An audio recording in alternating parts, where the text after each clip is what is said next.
Hi everyone, welcome to Unconvention 2022. We're going to wait for a few seconds before we begin our session today.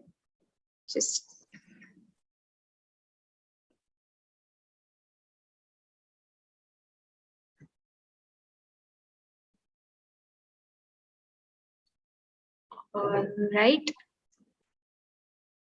let's begin. Hi everyone, I am Akshita from Wilgrow Innovations Foundation, and I'm extremely excited to welcome you all to Week 2 Harnessing Capital and Markets for Good at Unconvention 2022, Making It Possible. As you are aware, Unconvention is one of India's largest convening of the social enterprise ecosystem. And this year, we are conducting Unconvention a little differently to enable maximum accessibility. We have planned sessions for each week based on specific themes. These sessions are designed to open pathways to knowledge, resources, finance, and markets for social entrepreneurs. Not just that, we are also hosting closed-door curated discussions for social entrepreneurs with relevant investors and funders.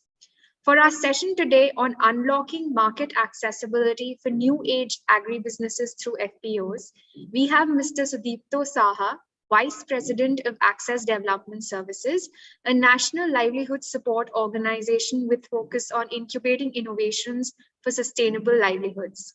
Sudipto has over 19 years of experience in FPO management, and we have Mohammad Azhar, who leads the government and public sector initiatives at Wilgrow. He's an advisor and part of the executive committee in a number of incubators across India. Without further ado, I'm going to invite Azhar to take us through the session. Over to you, Azhar. Thank you so much, Akshita. Thank you so much for this opportunity to interact with Sudipto here, because Sudipto has carrying more than 18, 19 years of experience, specifically in FPO management and development of FPO business model across India. So before going to Sudipto, I would like to set up some background on today's session specifically, because most of our audience are from startup side, and they are mostly newly startups, okay, recently formed startups. So for them, understanding the FPO is very important. Current scenario is very important. So before going to Sudipto to have their overall presentation about FPOs and their way to engage startups, I'd like to highlight some of the very key points to the startups here.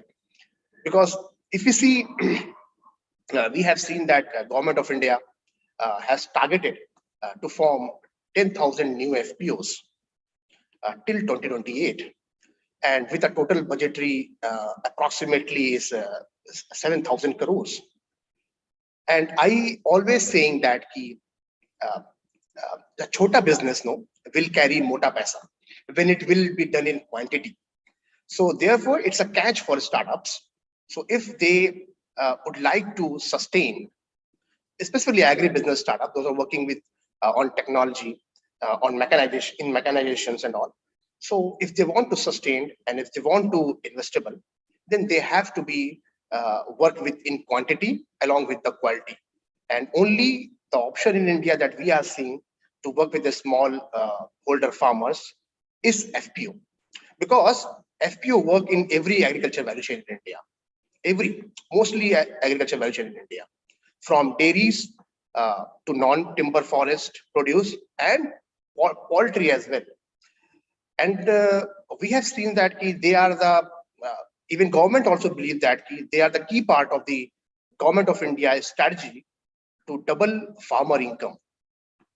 So currently, we have seen a momentum that many FPOs operate in high value supply chains, like organics, wild seeds, like that, which is good, Sudipto.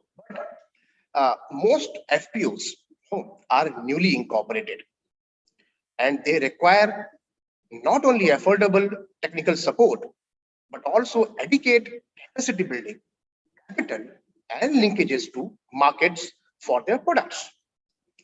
So that is something I believe this is role of the startups come here, okay? Because we, again, if you see, Typical holdings of farmers, specific those are part of the FPOs, is less than 1 hectare. I say less than 1 hectare. And farmers cannot individually afford to invest in mechanization or technology to enhance their productivity, not uh, productivity as well. Plus, they cannot directly access to the buyers.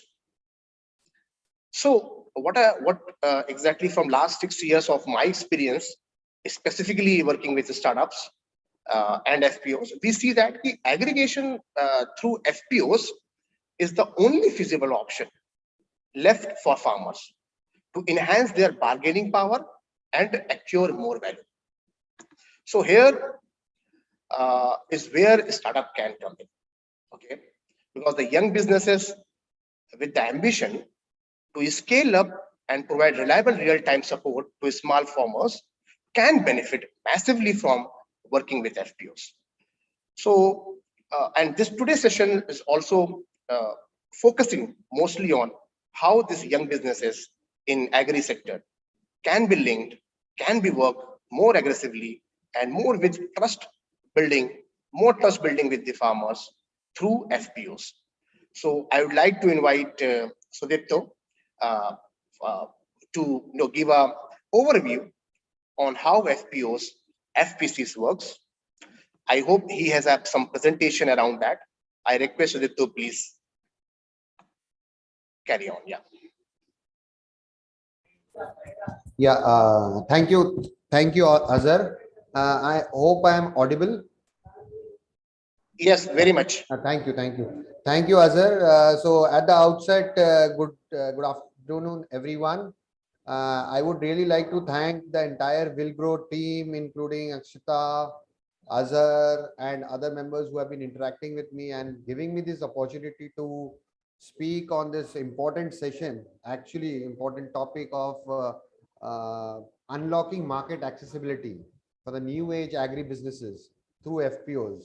As Azhar rightly mentioned, as well as that he has already told about the uh, context of this particular session, that FPOs are now the platform or now the way forward. So yes, so thank you once again, and it would be really a pleasure sharing my experiences with the entire audience plus with the Wilgrow team. Whatever little experiences I've gained over the past few years, I will really like to share. As well as just one more thing, I would like to please inform you all that right now I am in the field, so there might be some disturbances, plus the internet might be erratic. As of now, so far so good. So please bear with me. So going forward, just to I'll just start off the session. So as Akshita also mentioned, I am currently working with, just to give a brief about myself and my organization. I am working with Access Development Services. It's a national livelihood based organization based out of Delhi. We have 14 states, operations in 14 states, and primarily our operations are across financial inclusion, livelihoods based, agriculture based livelihoods, and livelihoods for non-farm sector, as well as farm sector, dairy, and other producers, community based, and promoting community based institutions. In addition to that, we are primarily working in 7 states, promoted around 169 FPCs in these 7 states. 7 states includes Rajasthan, Madhya Pradesh, Assam, West Bengal, uh, Andhra Pradesh, Telangana. So these 7 states we have been, and Odisha, sorry, and Odisha. So 7 states we have been promoting FPCs, and these FPCs are across the entire value chain, be it spices, be it fruits, be it vegetables, be it paddy, be it pulses, be it oil seeds, and even in the non-farm sector we have formed few FPOs. But those things we will not talk about it. Maybe institutionally, yes, more or less both are similar, farm, be it farm or non-farm sector. But at the end of the day, the produce is different. Otherwise, the institution formation or institutional building process and the systems are same across both the farm as well as non-farm FPOs. And in addition to that, as we have now, I'll talk about the ecosystem currently, but just to inform you, Access Development Services has been promoting since 2011. Earlier, it was called Resource Institution, RIs, and we were the RI for SFAC, NABARD, and other implementing agencies. Now they have revamped or recalibrated the name as Cluster Based Business Organization, CBBOs. So we are a CBBO of NEFED, NCDC, SFAC, as well as NABARD. And we have been empaneled across all this. And yeah, this is in brief about Access. We are also a nodal agency empaneled by SFAC has state level nodal agencies. So they have empaneled Access Development Services for the state of Rajasthan and West Bengal as the state level nodal agencies on FPO promotion. We have also provided technical services and capacity building to various FPOs on behalf of NABARD, on behalf of GIZ. So actually, that as part of that visit only, I am here in one of the FPCs in Andhra Pradesh. So I'll just share my screen. It's a brief presentation about our experiences and what we have expertise on. To start with,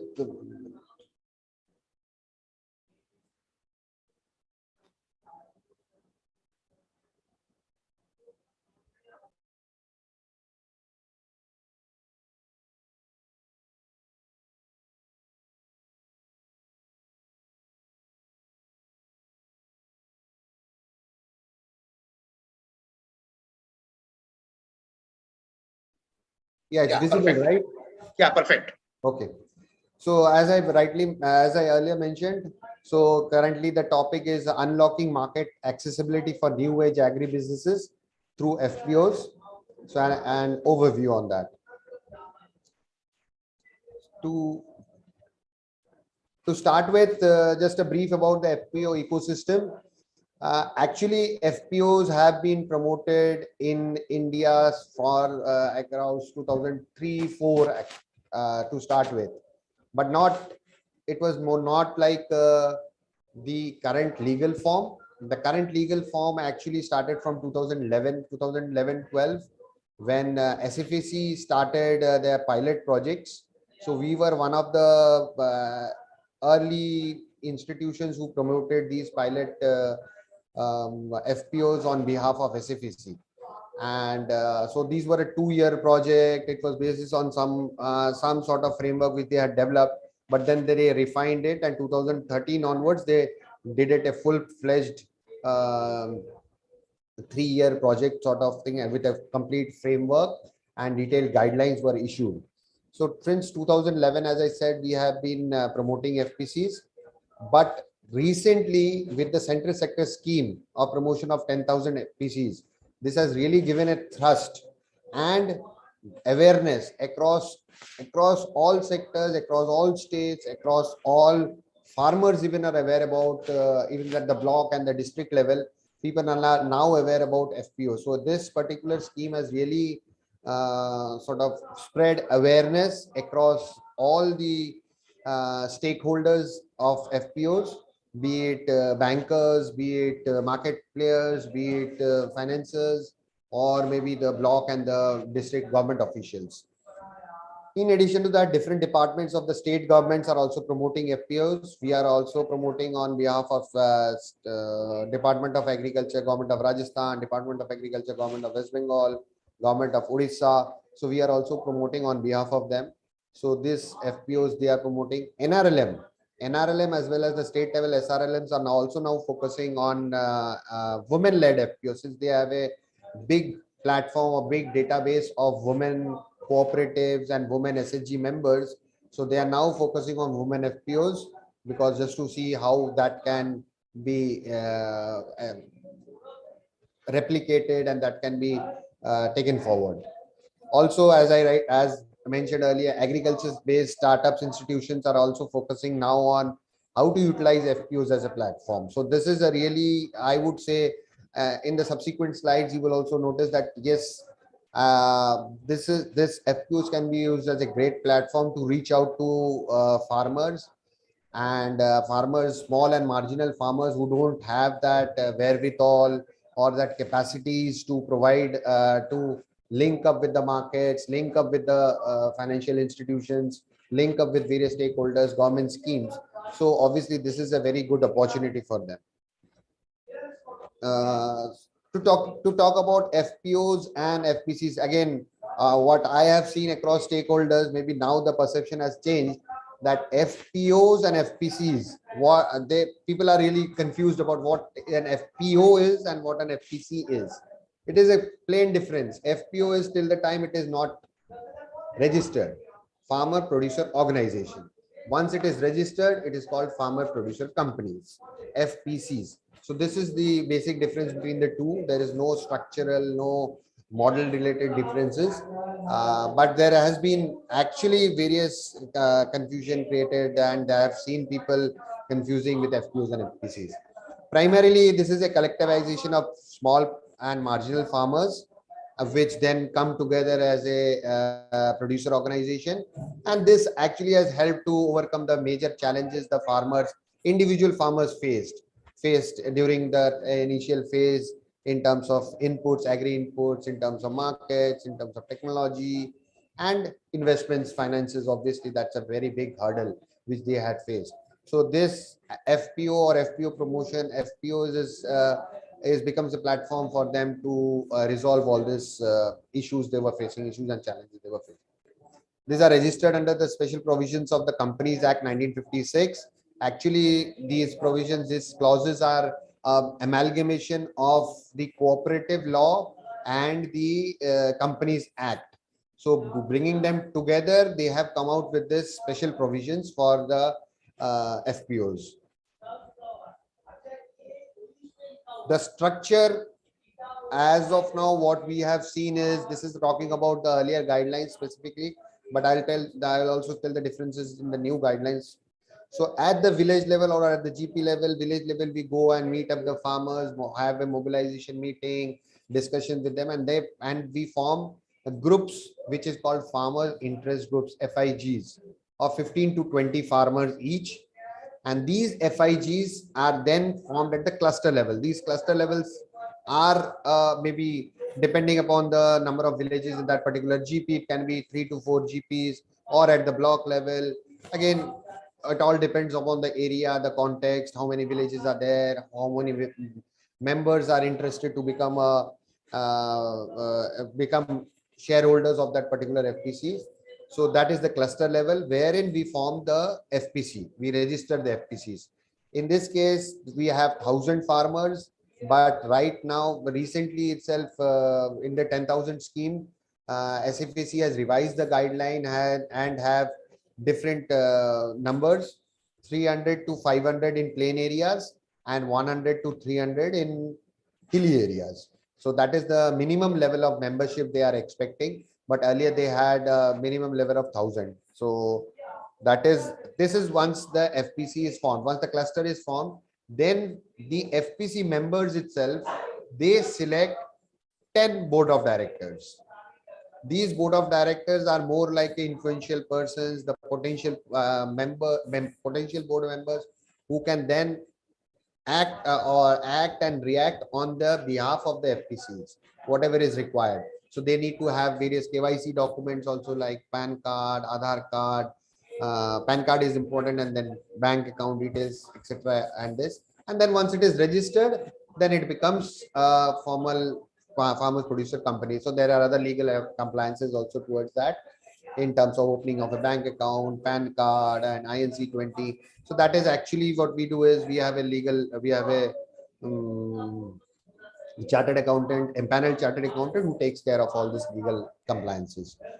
In addition to that, we have a federation of FPCs also, where we try to form a cluster of FPCs together, coming and becoming an FPCs, federation of FPCs. This is more like at a state level, So every block has an FPC. We have a state level FPC in West Bengal as well as in Rajasthan. So this is more like the structure. The services which are primarily provided by the FPOs, in addition to the member benefits as well as the interaction, the rapport within the farmer members, is these are more like tangible benefits or tangible services which are provided by them. So input supply, be it seeds, fertilizers, pesticide, machinery, or labor in some cases demo plots are also provided, land are also provided.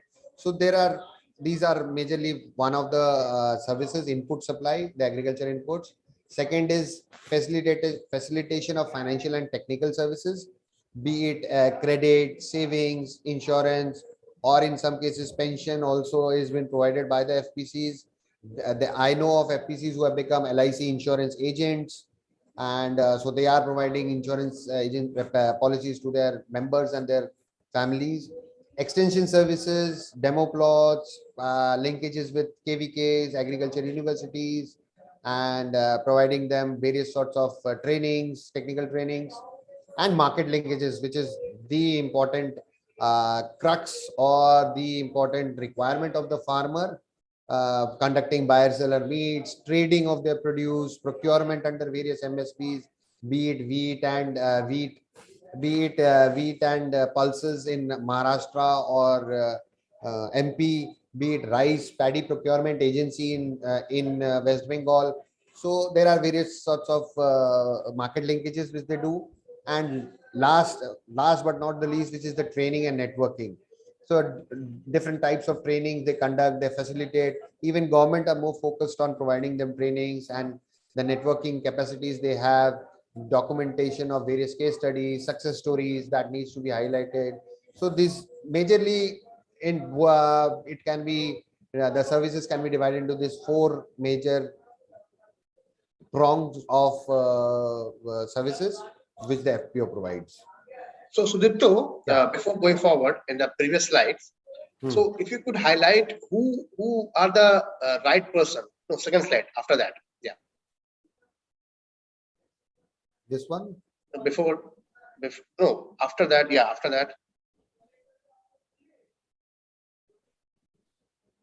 After that. The last one you presented, no? That one. The services. Yeah, this one, services. Yeah.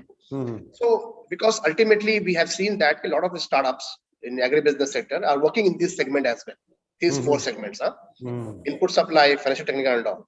So a lot of the startup here want to understand who are the key persons in the FPCs and FPOs who can facilitate these services on behalf of the farmers. So they can directly engage, interact, aggregate with them. So make some business model over there. Yeah. Right. So maybe Azhar, what I'll do is I'll take up the questions as and when it is coming from you as well as the audiences, and then maybe subsequently I have certain slides prepared for that also.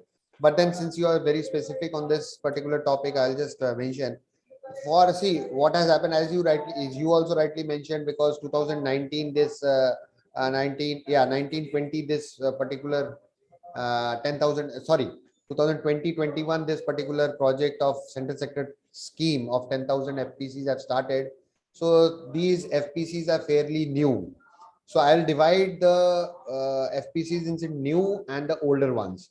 The new ones primarily, but for the point of contact or the point persons would be majorly the board of directors, because they have been appointed newly, they know what to do. But in addition to that, the CBBOs or the promoting agencies, the key persons of that promoting agencies should also be roped into it, because they are in the process of incubating them. They are in the process of building their capacities. So as of now, because they can't have a stake, legally they can't have a stake in the FPO, these farmer members are the board of directors, are the members of the farm of the FPCs, but they need a lot of capacity building support. What our experiences goes is that, see, at the end of the day, these are farmers. They know how to produce, and now teaching them how to run a business, how to run an organization, takes a time. It is not an overnight journey. You have to sit with them, you have to discuss with them, you have to do n number of trainings, n number of workshops. So that incubation process is ongoing for the new ones. But for the older ones, yes, you can say that their capacities have been built. So the board members or the CEO, appointed CEO, can be the point persons for them, whom these startups or these other stakeholders can link up and then take it forward from there. That is one option. But for the new ones, yes, I would suggest that it would be better if the CBBOs or the promoting institutions are also roped in.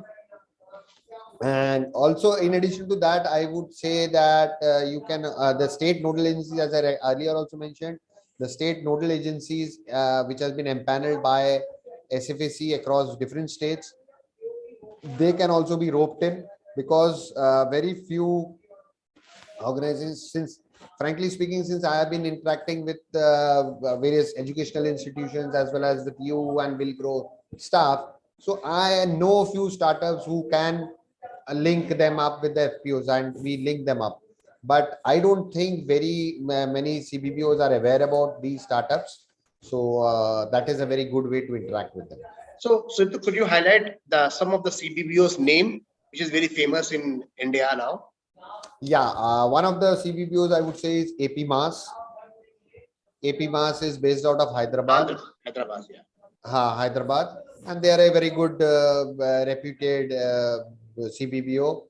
Then you have Citran, IGS, Indian Grameen Services, not to forget Access Development Services. And then you have few in the northeast, like the agriculture universities are also doing. Assam Agriculture Universities is doing it in Assam. Then Sesta Development Services. So there are quite a few, and the list actually can be procured from, you can get it, it is easily available at the SFAC website, at the NABARD, ROs also, regional offices at the state level. So they would provide you the contact details as well as the name of the FPCs in that particular state. But at the SFAC level, you will get at the across states. But when you go to NABARD, you will get for that particular state. Okay, so if the startup want to connect with the CBBs, then they have to go NABARD office to get this, especially the contact number of this particular person who's addressing the CBBs. Okay. Right. And For that SFAC particular office state. also. For that And particular SFAC. state. Yeah, SFAC is available on their website itself. Okay, fine. Okay, so continue, please. Yeah. Yeah. So, and then the benefits of promoting FPOs, what the services actually also complement this particular slide, but I would just like to highlight few of them. First and foremost thing is like the marketing of their produce. It really helps because there are 500 to 1,000 farmer members in a particular FPO. So aggregation and then marketing of the produce. This is a really a big sort of benefit or advantage of promoting in FPOs, because you get all the produce of 500 to 1,000 farmers in one place. Then there is a focus of government, because then lots of focus, be state government or the central government, the approvals and licenses, because at the end of the day, FPC, if they have to provide agriculture inputs, they have to have those licenses, seed license, input license, seed license, fertilizer license, pesticide license, trade license. And then if they are into processing, they have to have FSSI and barcodes and GST. So these things are there, but yes, these are nowadays very easily available. I remember those days when we were in the initial part, 2011, 12, 13, 14. It was really tough to convince them to open a bank account of the FPCs even. So leave aside getting approvals and licenses. But now it is fairly easy, as I earlier mentioned, that people are aware, the block and the district level people are aware about what is FPC and what they are doing. And that makes it a one-stop solution or one-stop for agriculture inputs, seeds, fertilizers, pesticides, marketing, etc. One additional benefit of FPC under the Companies Act is that one, two, I would say, that SFAC provides a matching equity grant. So that is a really positive point and positive thing for the FPCs to be registered under the Companies Act. Because what happens is whatever share money I have collected as an FPC, be up to a limit, up to a maximum of 15 lakhs, be it 7.5 lakhs, be it 2.5 lakhs, be it 10.5 lakhs, we have to submit an application to SFAC and they will do their due diligence, review processes, etc. And the same matching amount will be transferred as a grant to that particular FPC. So really it helps because finances are really now strapped. These are new institutions. They don't have a legacy of 3 years of document of financial statements, which any financial institution will require to provide credit. So this really helps them. And in our case, in West Bengal, we have been able to mobilize for all the 38, 40 FPCs which have been promoted. So that really helps to start up their new business and the equity and the input business. And another is venture capital. Venture capital fund is also available, which is from the again from SFS. Yeah, sorry. Azad. Yeah. So here, what exactly the well taken point is that now FPC and FPOs are very well funded, in short, and they will take some of the risk in terms of adoption of technology, mechanizations in their produce and their process and all in across the value chain. So here is a takeaway for the startup is that if you can approach with certain challenges that facing by FPOs, then FPOs don't have such problems, specifically in the terms of funding, in terms of buying your product, in terms of aggregating your product. True. But Yeah.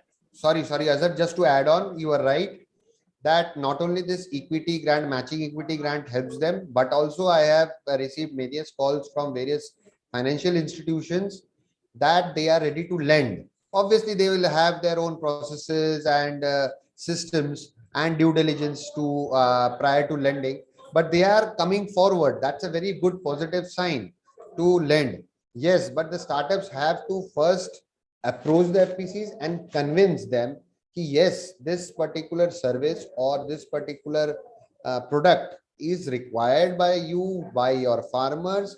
So then they will be more than happy to collaborate. In the subsequent slides also, I'll talk about the issues and challenges and things like that. So there also you will notice that once you are able to convince the board members, the few of the farmer members, the potential, the progressive farmers within the FPOs, I am sure you can reach out within a short span of time to n number of farmers. Just to continue, as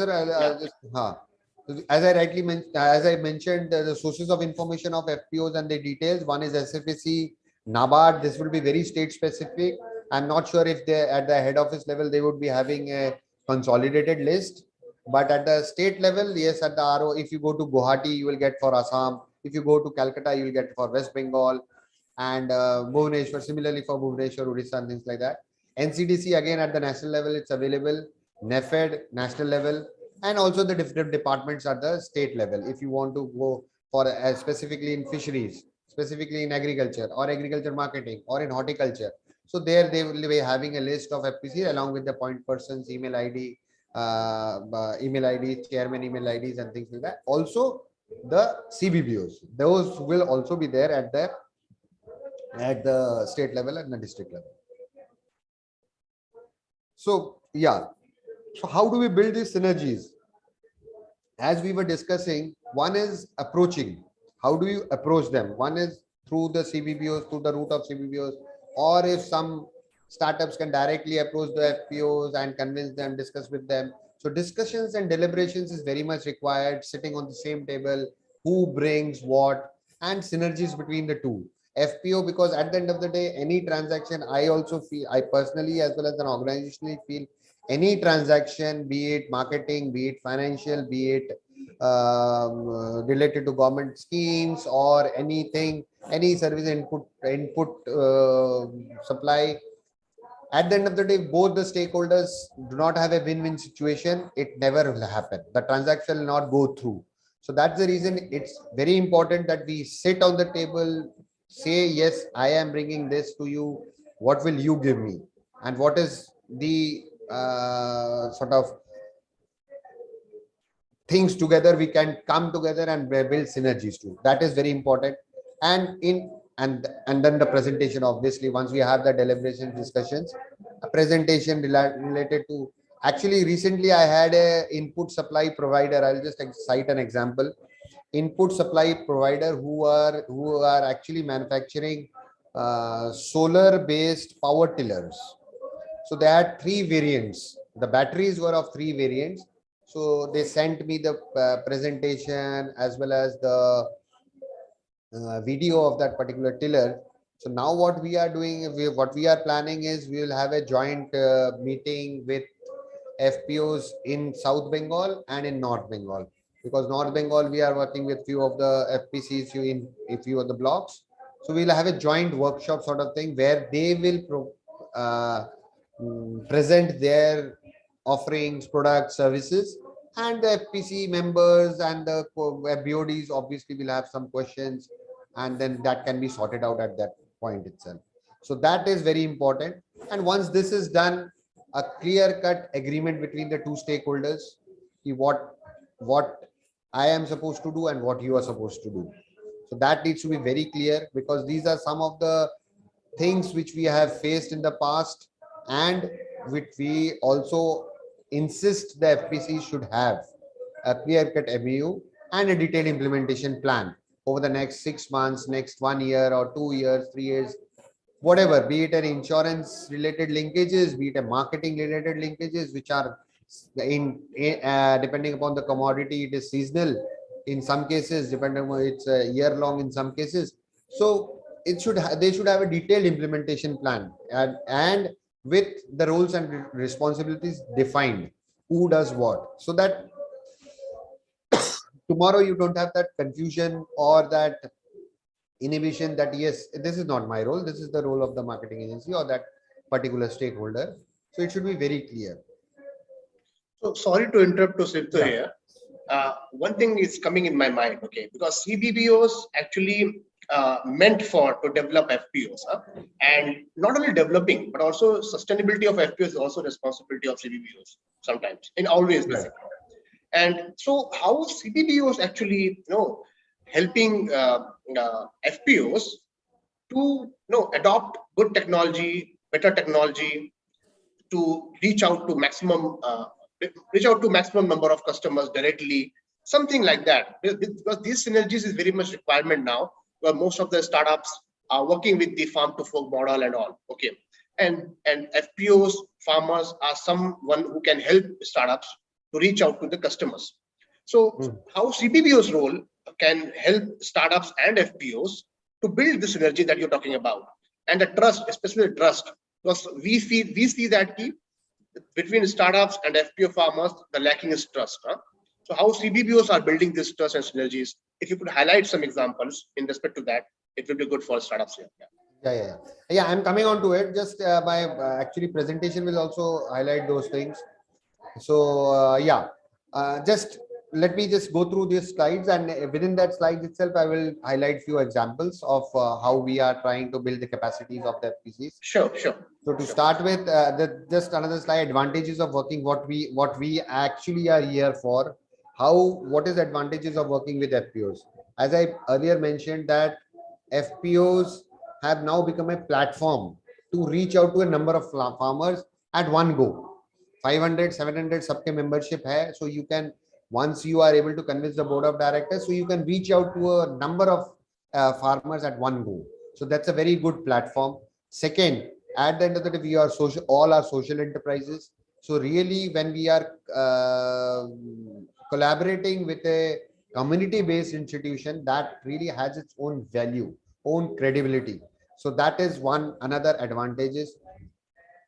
Earlier, as I said earlier also in my presentation, that this is a very good platform or very good place for aggregation and marketing of the produce the farmers produce. So in this case, you and be assured of the quality of produce. I'm talking about in terms of the trading.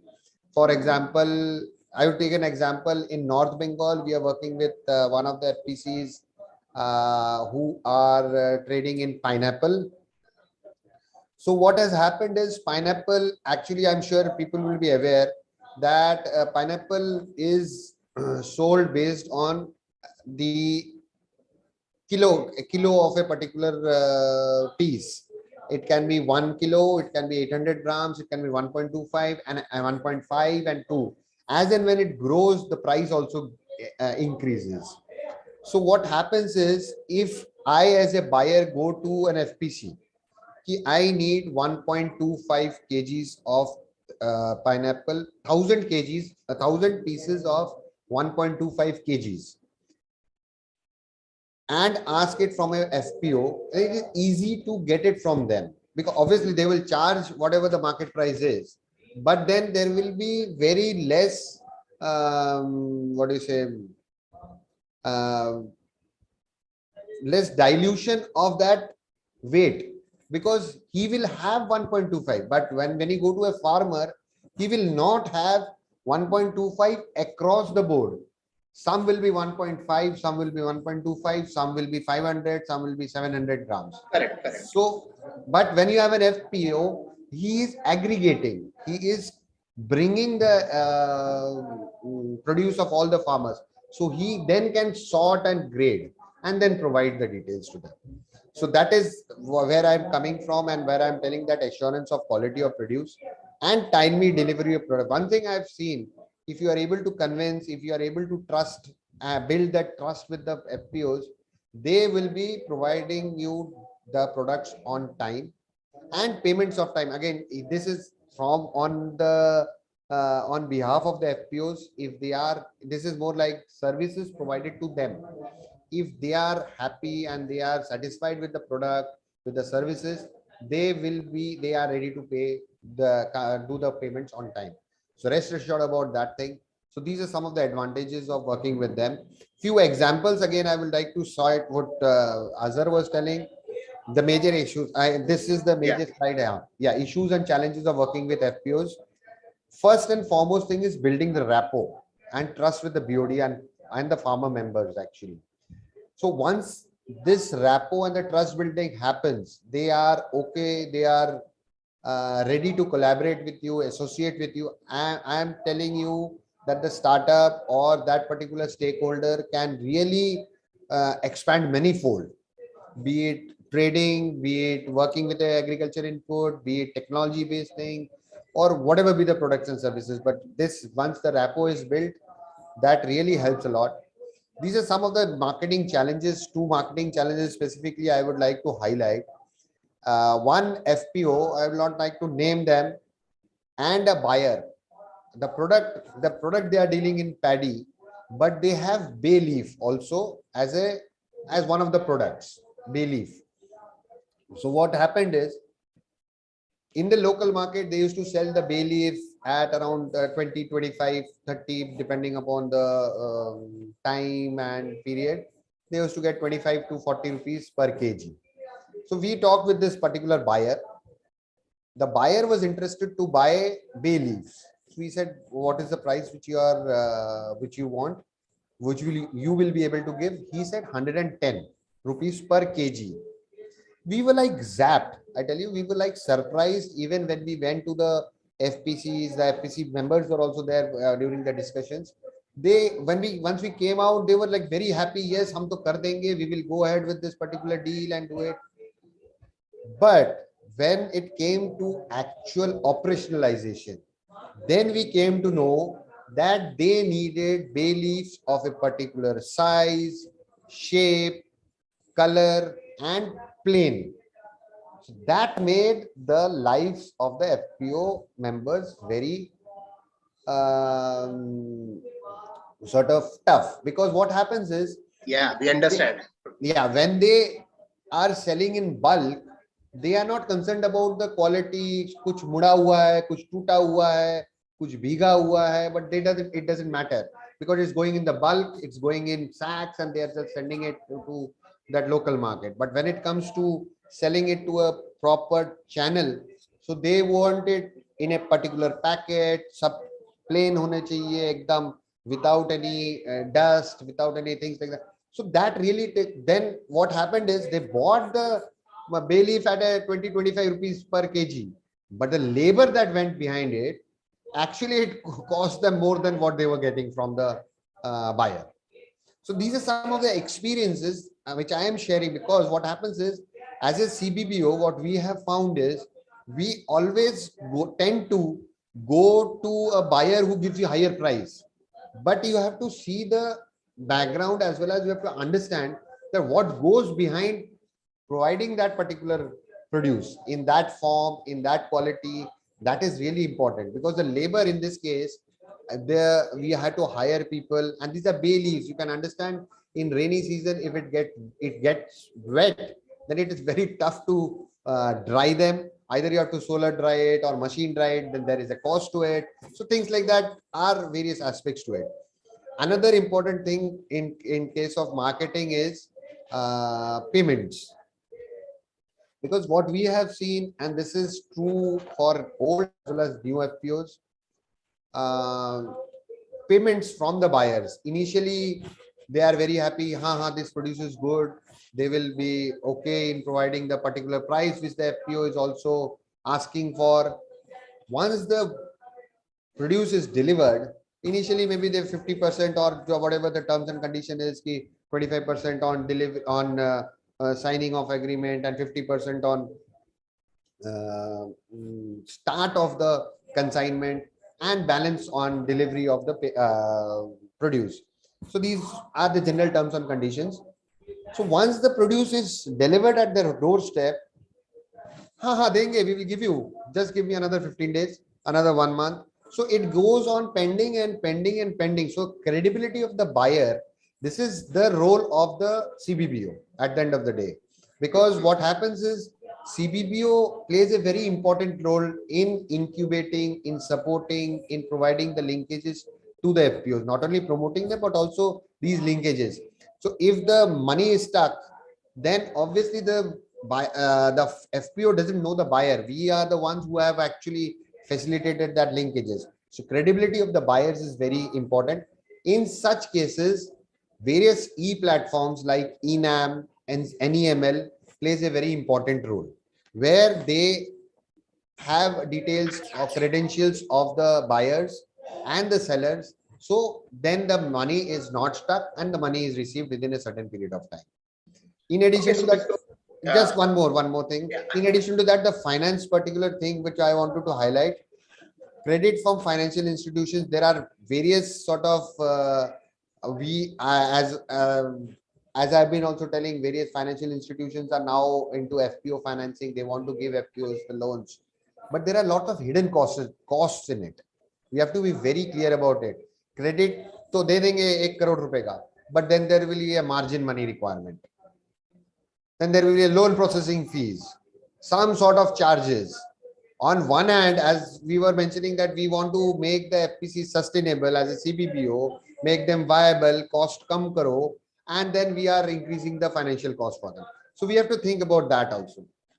Yeah, sorry. No, so this is it as of now. Actually, the last 15 minutes has been late. Okay. Okay. So I would like to take some questions, okay, from the chat box. Sure.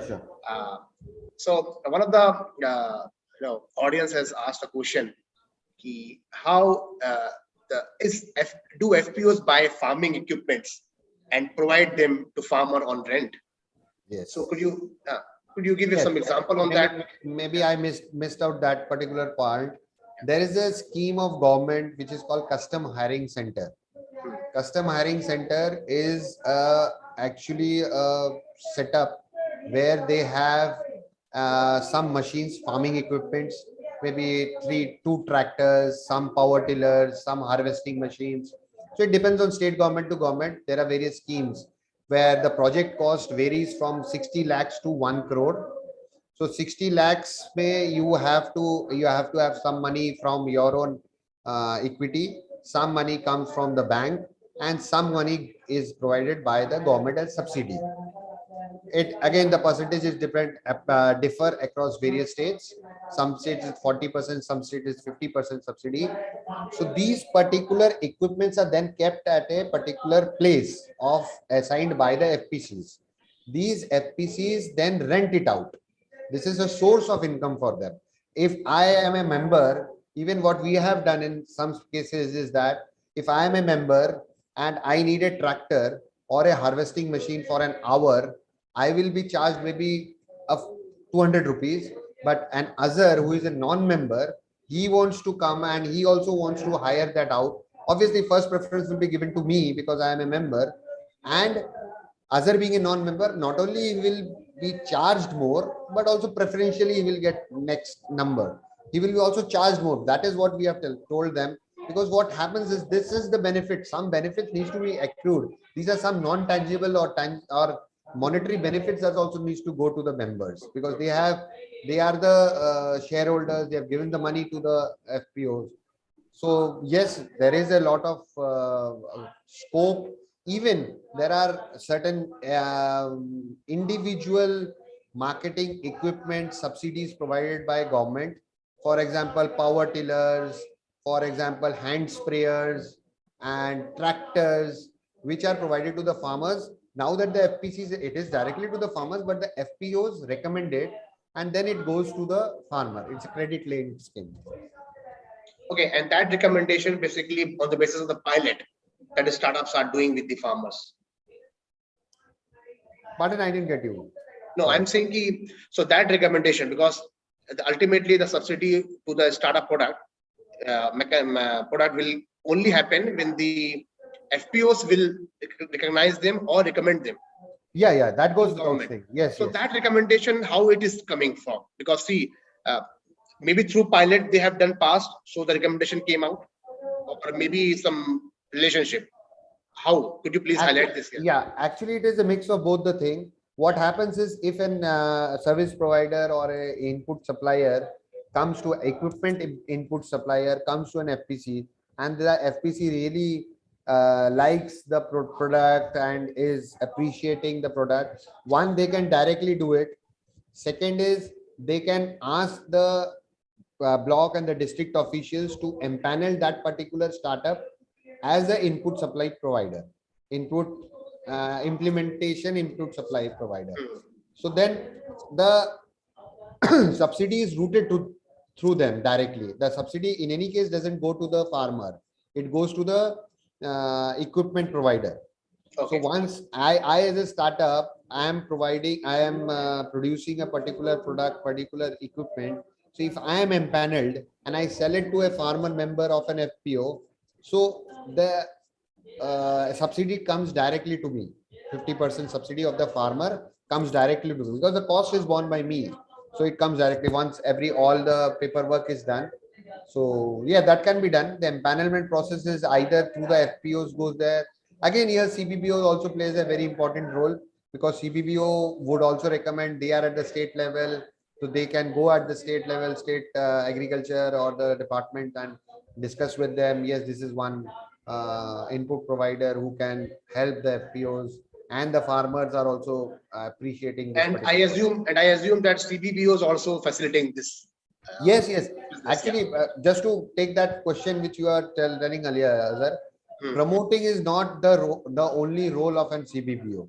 So that's the reason now they have changed the name from RI to CBBO, cluster based business organization. Okay. Business, providing them business, and business is not only through trading, but these inputs, be training to them, be it exposure visits, demo plots, how to grow advanced variety of that particular correct. Which is an entire package of services which the CBPO needs to provide to make them sustainable. So here's a take for the startups actually, Sudipto.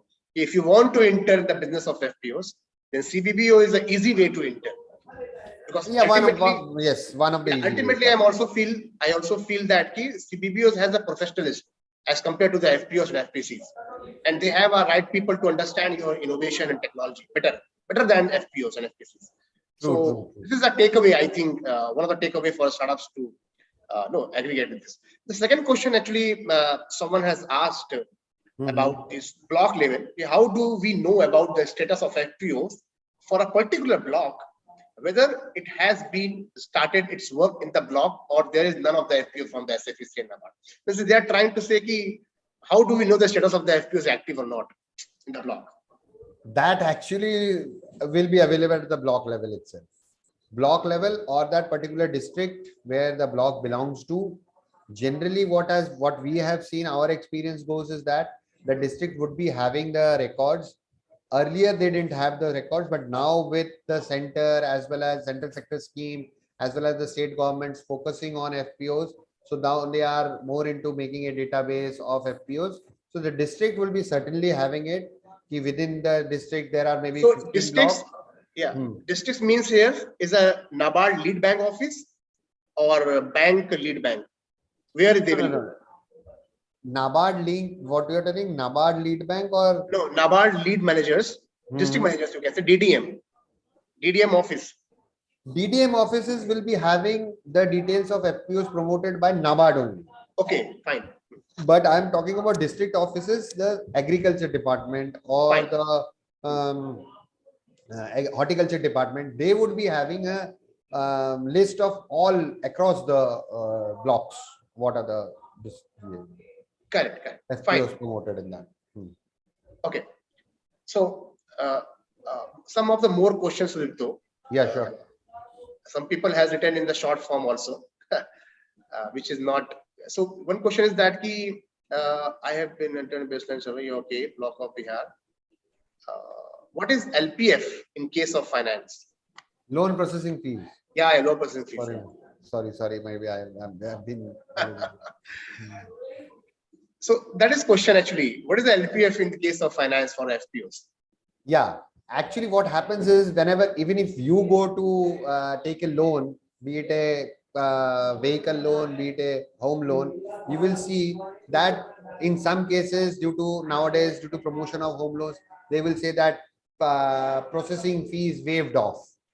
Okay. So that is what I meant, loan processing fees. These are fees actually typical financial institutions charge for the application process and the work they are doing. So loan processing fees.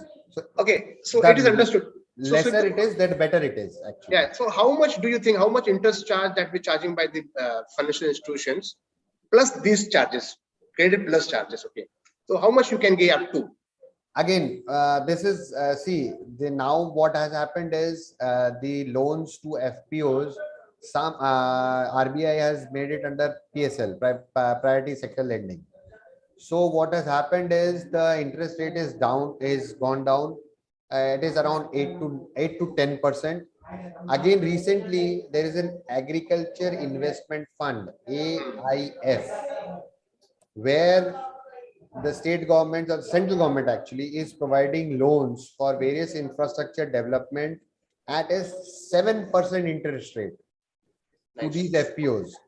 And what happens is if you are doing the repayments regularly, you get a interest subvention of 3%. Effectively, the interest rate comes down to 4%. Hmm. So that's a very good opportunity. But then again, there is a margin money for that. There is a processing fees. Generally, what processing fees generally is around 0.5 to 1% of the loan amount. But it depends on the Yeah. bank. So last 2 minutes has been left. Okay. Sure. So just want to understand because some of the startups working in the financial inclusion aspect as well with FPOs. Okay.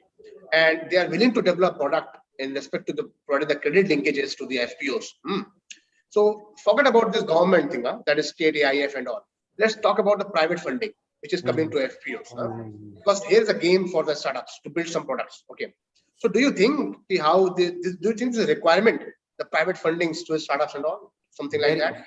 Very much. Need-based funding, Very much. value chain Yes, funding, yes, yeah. yes. That is what the difference is. When you are coming, when a financial institution, private funding agency comes into picture, or if a private financial institution comes. For example, I will take an example of Sammunati vis-a-vis a nationalized bank. Nationalized banks have strict rules and regulations. इतना मेरा tenure होना चाहिए, इतना मेरा interest rate होगा, इतना मेरा amount होगा, everything is मतलब sort of watertight. But when it comes to Samruddhi, when it comes to private funding, they are very flexible with the timeline, with the tenure, with the duration, with the amount, with the interest rate. Interest rate obviously varies based on your age of the FPOs. So it is very much required because there are certain transactions, marketing transactions, which require loan for maybe a 2-month period or a 1-month period. So in some cases, the FPO, the financial institution or the private lending, what they do is they pay directly to the seller or the buyer. कि आप मैं उनको ही दे देता हूँ, आप उनको produce दे दीजिए. So that is taking care of the transaction costs are also less. Yeah, this is called something like invoice based funding. Exactly. Yeah. And one एक महीने के लिए दिया है, it's for 1 month, so the interest charge is also on 1 month. So you get that flexibility. This is very much required. There are certain transactions, high value transactions, which require a lot of money, and you can't get it overnight from the members because that is a process which takes time. So this really will help private funding. Yes. Thank you, Sudipto. Thank you. You have answered a lot of questions here. Now the time has been over now. So thank you so much, Sudipto. Thank you so much for your time. Azhar, just 1 minute. You can take up the questions and maybe you can send a mail to me. I'll try to respond to the extent possible. Sure. I will send these questions. Plus, if you are okay to share your presentation to the audience here, so it will be great. How do I share it? Maybe I share. You can share with me. I can share it to you. Okay, I'll just send it to you and then you can share it with others. Okay. Thank you so much. My presentation has details about my contact details also. So all the audience, feel free to connect with me and we'll be more than happy. At the end of the day, we are working for the farmers, so for the community. So we will be very happy. Thank you very much. Thanks. Thank you so much. Thank you so much. Thank you, audience. Thank you, audience, to join us. Thank you, Sudipto, to join us. Thanks. We're happy to be connected with you for that. Thank you so much. Bye. Take care. Bye.